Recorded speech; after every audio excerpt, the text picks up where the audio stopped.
Good afternoon, guys, and welcome back to another part of the S14 build series. Now that we got the interior sorted out, I want to move on to trying to get the car mechanically sound. I want to be able to start it up, I want to hear it run, and I want to be able to drive it down the road. There's still a lot of things on the underside that I would like to sort out, but I can wait till later on to do that. For now, I just want to get this thing rolling, running, and driving. To do that, I'm going to have to drop the rear subframe. There's no gas tank in the car currently, so I'm going to go ahead and clean up the gas tank that I pulled from the old car and get ready to put it in the new build. For today, my goal is to get that subframe dropped out of the car. Once I get that subframe out, I'll be able to inspect those subframe bushings, decide whether or not they need to be replaced, and move on to cleaning up the gas tank, installing it, and getting the subframe back inside. Since I'm not sure exactly what the state of the fuel lines are in the new car, I'm just going to be pulling the fuel lines out of the red car just to be safe. And I'm still going to be cleaning them out pretty thoroughly to make sure there's no debris or rust inside there.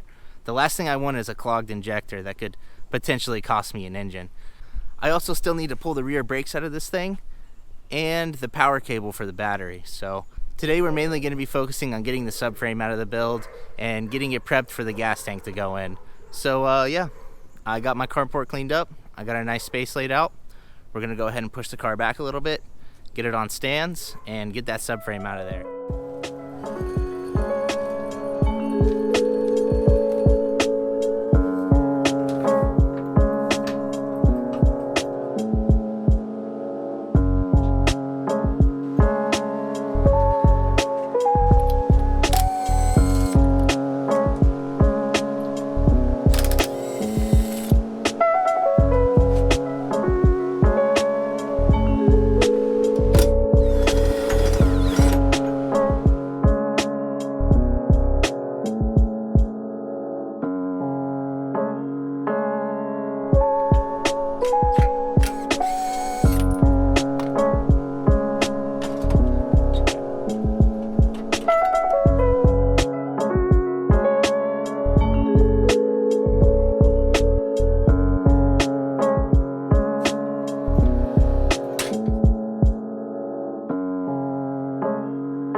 So it's the next day. Quick update with where we are with this thing. I got the subframe over here, got the bushings burned out and the sleeves hammered out of here.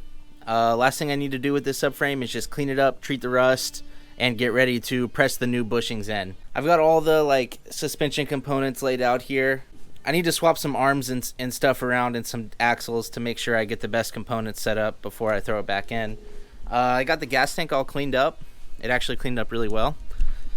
Checked over everything's solid. Ended up replacing this hose right here as it was cracked down there at the bottom. So gas tank's cleaned up, ready to go back in. Right now is a good opportunity for me to get underneath the car and kind of show you guys what's going on down there.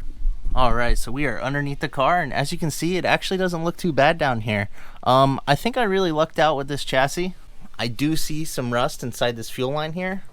You know, this car sat with the fuel lines open for a few years. So I think instead of using these fuel lines, I'm going to pull the fuel lines out of the other car that I know or don't have any debris or anything inside the lines. You can see there's a couple small rust spots here.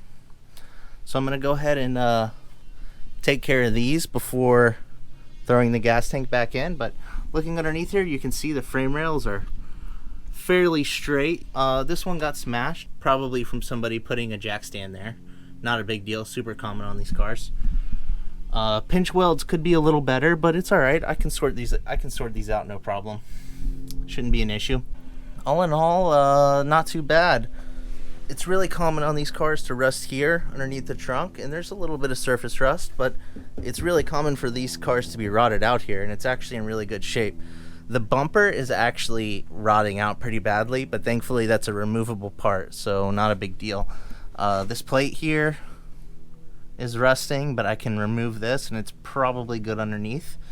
We got a little bit of rust along here, and it's a little bit worse on this side.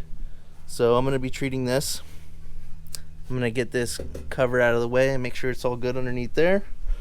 But for now, we're going to be focusing on getting these fuel lines out of the way. I'm going to be deleting the it's the line for the fuel vapors. I'm going to be getting rid of that. There's no reason to have it running to the front since I don't have the charcoal canister back here anymore. But anyways, for now, I'm going to be just treating the rust that's stopping me from being able to throw the fuel tank back in, and swapping these fuel lines, getting these e-brake cables out of the way.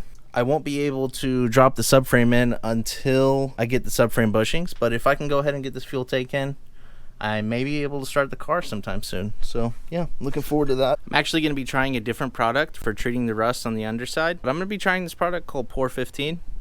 It's like a neutralizer paint. So I'm going to be using this to treat a couple spots, see how it goes, and if I like it, I may buy some more of it and use it more in the future.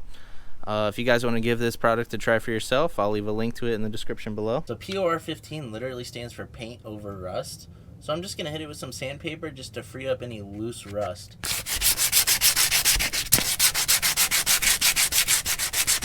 Alright, so as you guys can see, I got the rust covered up with the POR 15. This stuff goes on really thick, and it seems like it's going to seal it up nicely. So yeah, I've done my 2 thin coats, and I'm about to go ahead and throw the gas tank in. So I went ahead and swapped the fuel lines and routed my power cable up to the front. So that came out pretty good. So yeah, let's throw this gas tank in here and go from there. Alright, so I got the underside completely treated. I got the POR 15 on there. It came out really well. Getting ready to throw this gas tank in. So I'm going to have my brother help me out. We're going to throw this thing in there and bolt it in. Alright, so the gas tank is in. Okay guys, so in this video we disassembled the subframe, burned out the bushings, got it ready to get the new bushings pressed in. We swapped the fuel lines, installed the battery cable, installed the gas tank, and yeah, so I got a lot of work done on this thing in this video. Next video, we'll probably be starting this thing up, so look forward to that. As of right now, only 30% of you guys that are watching my videos are actually subscribed. Some of you may not even realize that you're not subscribed, so if you're enjoying the content, just double check, make sure you're subscribed, and if not, please hit that subscribe button if you want to keep up with the build. But yeah, that's going to do it for today, guys. Thank you so much for watching, and I'll see you in the next one.